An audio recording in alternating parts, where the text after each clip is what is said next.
All right, knowledge fans, welcome back.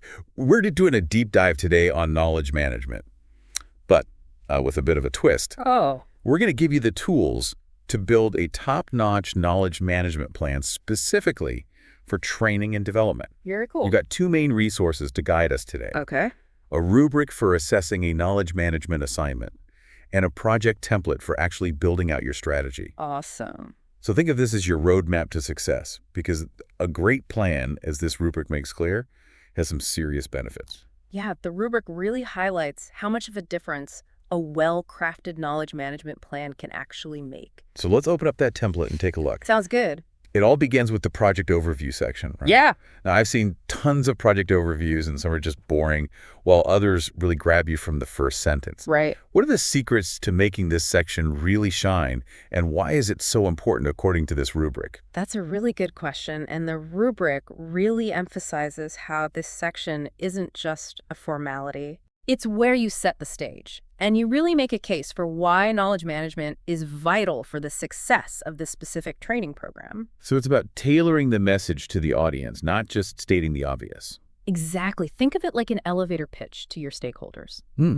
You need to articulate the value proposition very clearly and persuasively. Why should they care about knowledge management? How is this going to benefit them? The rubric really stresses that you need a compelling argument. I'm sold on that great project overview. But what about the actual nuts and bolts of knowledge management? Yeah. The template has this whole section on strategies for capturing, sharing, and managing organizational knowledge. That sounds pretty broad. It does. Where do we even begin with that? Well, the rubric luckily gives us a really helpful framework. It breaks this whole section down into key components, each with specific criteria for what makes it really stand out as exemplary. Okay. For instance, it emphasizes the need for strategies that align with established knowledge management principles, Right. not just a random collection of tools and tactics. Got it. So it's about being strategic and intentional, not just throwing everything at the wall and seeing what sticks. Exactly. The rubric is really your guide to make sure that your chosen strategies are comprehensive, well-structured, and really tailored to the needs of your training program and the organization as a whole. So we've got a solid overview and some really good strategies in place. Now it's time to put it all together. Yeah. The template has a section on integrating knowledge management into the training program. Right. This is where things get real. Yeah, you got it. This is where we move beyond theory and show how knowledge management will actually be embedded into the learning experience. Mhm. The rubric really focuses on how these strategies will enhance learning outcomes and knowledge retention. Okay. It's not enough to just talk about knowledge management. We need to show how it makes a difference. So it's about showing, not just telling what kind of examples would really impress the people evaluating this plan using the rubric. Let's say you're developing a training program for new project managers. Instead of just presenting them with some dry theories, you could incorporate case studies from real projects so they can actually apply that knowledge and solve authentic challenges. Right. Or maybe you could design simulations where they can practice their skills and get feedback based on real-world scenarios. I'm starting to see how this takes knowledge management from just an idea and turns it into a real tool. Exactly. But let's be realistic for a second. Change isn't always easy, is it? You're absolutely right, and the template acknowledges that with a whole section dedicated to addressing resistance to change and stakeholder engagement. Yeah. And the rubric also places a lot of importance on that. So it's not enough to just have what we need to bring people along for the ride. Exactly. The rubric wants to see that you've thought about the challenges and developed strategies to address them proactively. How are you going to communicate the benefits of this to all the stakeholders? How will you involve them to get buy-in? The rubric is all about making sure the plan is not just theoretically sound, but practically implementable. This is starting to sound less like an assignment and more like a real action plan. Yeah. But before we get ahead of ourselves, Yeah. let's not forget about one little detail that the rubric mentions: quality of writing. Ah, yes. Even the most brilliant ideas can get lost if they're full of typos and jargon and long sentences. So it's not just about what we say, it's about how we say it. Absolutely. The rubric's reminding us that communication is key. Okay. A well-written plan is clear, It's concise and it's engaging. It uses language that's appropriate and avoids jargon. It tells a good story that gets people excited about knowledge management. All right, so we've covered a lot of ground in this first part of our deep dive. We have. We've gone over the importance of that compelling project overview that really sets the stage, the need for those strategic and principle-aligned approaches to capturing, sharing, and managing all that knowledge. The power of integrating knowledge management into the training program itself, and the absolute necessity of addressing any resistance to change and engaging stakeholders. And let's not forget the importance of clear and effective communication. Right, but there's still a lot more to unpack. When we come back, we'll dive even deeper into these strategies and explore how to really make knowledge management a force for learning and growth, so don't go anywhere. Welcome back to our deep dive on building a successful knowledge management plan for training and development. All right, so we laid the groundwork with that project overview. We did. But now it's time to dig into the heart of the plan, the strategies for capturing, sharing, and managing knowledge. Yeah, let's get tactical. Flipping back to that section in the template, Yeah. I'm curious, where does the rubric suggest we really focus our energy? What are some standout approaches that actually make a difference? One thing the rubric really stresses is this idea of a multifaceted approach, Yeah. Knowledge exists in so many different forms within an organization, and it's constantly changing. Right. So your strategies need to reflect that. Got it. So no silver bullets here. Right. But say I'm working on this training program for new salespeople. Okay. What are some examples that would get a thumbs up from the rubric evaluators? Let's think about capturing knowledge for a second. Okay. The rubric loves it when you're pulling knowledge from all these different sources. Okay. So for this sales training, you might try something like after-action reviews. What's that?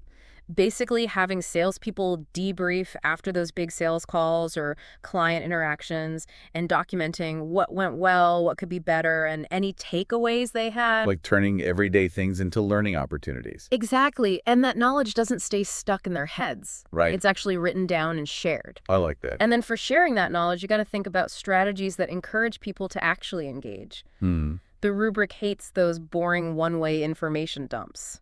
Makes sense. It wants to see a real back and forth of knowledge. Okay. So instead of relying just on presentations or manuals, try to incorporate more peer-to-peer learning activities. Like what? Maybe a buddy system where new salespeople can shadow more experienced people and learn from their real-world experience. It's like baking learning into the everyday work. Exactly. Now, the rubric is also big on using technology to help with knowledge management. Okay, this is where things get interesting. Yeah. What kind of tools are we talking about here? Give me the specifics that would really impress those rubric people. Okay, for the sales team, imagine you have a customer relationship management system, a CRM, Oh, yeah. that not only tracks all the sales data, but also has a knowledge base where people can write down their strategies, insights, and best practices, for dealing with different customers. That's cool. The rubric loves it when technology makes knowledge accessible, searchable, and something you can actually act on. It's like having all that sales wisdom in one place. Right. But what about the rubric's point about managing knowledge? Yeah. It's not enough to just gather and share it. Yeah. We need to make sure it's organized and current and relevant, right? Absolutely. The rubric wants to know that you've thought about the entire lifespan of knowledge. How are you going to make sure that information stays accurate and relevant over time? Who's going to be in charge of taking care of and updating that knowledge base? Right. Those are important things to think about. Yeah. This is all starting to feel very well thought out and strategic, Good. but I don't want us to forget about the people involved. Of course. Remember we talked about handling resistance to change and getting stakeholders on board. How do those things fit into this section on strategies? That's a great point. The rubric is all about matching your strategies to what's going on in the organization. So when you're choosing your tools and techniques, it's super important to think about the culture and what your stakeholders need. So a tool that works great in one company might flop in another because it doesn't fit how people work or talk to each other. Exactly. And when it comes to dealing with resistance, communication is key. Okay. The rubric wants to see that you've got a plan for how to talk about the benefits of these new strategies. Right. So it's not enough to just say, hey, it's this new system, use it. You need to explain how it'll make their lives easier, help them do better, and benefit the whole team. Exactly. And getting stakeholders involved in the planning can also help to head off any resistance. Right. The rubric loves to see people working together. This all makes sense. Yeah, I'm starting to think I could really nail this assignment. I think so too. But before we get too cocky, let's not forget that the rubric also has some pretty high standards for that integrating knowledge management into the training program section. Right, and that's where the rubber meets the road. Yeah. The rubric doesn't want to just hear about theories. It wants to see how you're actually going to make knowledge a part of the learning. Okay, I'm ready. What are some specific techniques that would wow those rubric folks? One way to really stand out is by designing activities that make people actually use what they're learning. Good. Remember those new salespeople? Instead of just lecturing them about features, the rubric would be impressed if you had them do simulations where they use that knowledge to solve real-world sales problems. So it's about going beyond just listening and giving them chances to really put that knowledge to work. Right, and don't be afraid to get creative. The rubric rewards people who think outside the box. So think about things like role-playing case studies, gamified learning, even virtual reality. The possibilities are endless. This is starting to sound really cool. It is. But I'm also thinking about how everyone learns differently. Yeah. Does the rubric say anything about catering to those different learning styles and preferences? It absolutely does. The rubric is all about making learning inclusive. Okay. So when you're putting your training together, it's super important to think about what everyone needs. Right. That might mean using a bunch of different activities, offering content in different formats, and being flexible about how people show they understand. That's really helpful. Good. I feel way more confident about this assignment now, but is there anything else the rubric is looking for in this section? Any little secrets we should know? Well, one thing it emphasizes is assessment.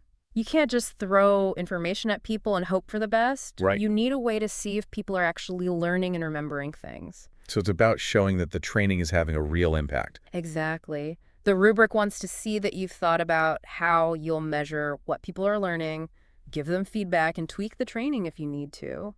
This has been so insightful. Good. I love I it. feel like we've covered a ton, but I know there's still more to uncover. There is.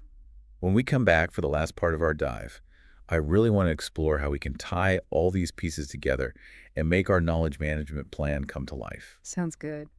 All right, welcome back to the final part of our deep dive into building a knowledge management plan that not only checks all the boxes on that rubric, but also really takes your training and development to the next level. Yeah, we've covered a lot of ground. We have, from that big picture overview to all those nitty-gritty implementation strategies. But now I'm curious, what's the real payoff here? How do we show that all this work is actually worth it? That's a fantastic question, and it's something the rubric is really looking for, too. Remember, this isn't just about going through the motions. It's about making a real difference. Okay. So in this last part of your plan, you need to take a step back and say, so what? Why does this matter? What are we hoping to achieve, and how will we know if we're successful? Okay, I see the bigger picture.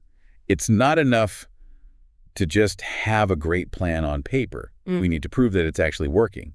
But how do we do that? What kind of proof would really impress those rubric folks? Well, the rubric really loves measurable outcomes. So when you're talking about the benefits of your knowledge management plan, think about how you can actually measure those benefits. So instead of just saying, this plan will make employees better, we need to get more specific. Exactly.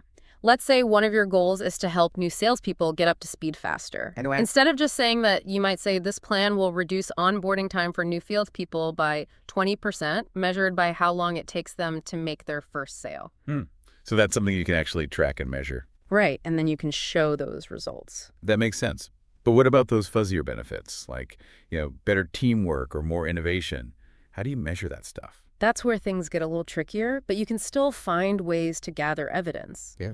Like, you might track how many people are contributing to that CRM system we talked about, or do surveys to see how people feel about collaboration and knowledge sharing. So it's about using a mix of hard numbers and people's experiences to show the whole picture. Exactly. And remember, the rubric also wants to see that you've thought about how to keep those benefits going over time. Knowledge management isn't a one-and-done deal. It's an ongoing process. Right. It's always evolving. So your plan needs to talk about how you'll keep capturing, sharing, and managing that knowledge even after the initial rollout. So it's like building a culture of learning and sharing. Exactly. And that brings us to that final piece of the puzzle, quality of writing. Remember, your plan shows how well you understand knowledge management. It needs to be clear, concise, and interesting to read. We've talked a lot about what to say, but what are some writing tips to make this plan really stand out?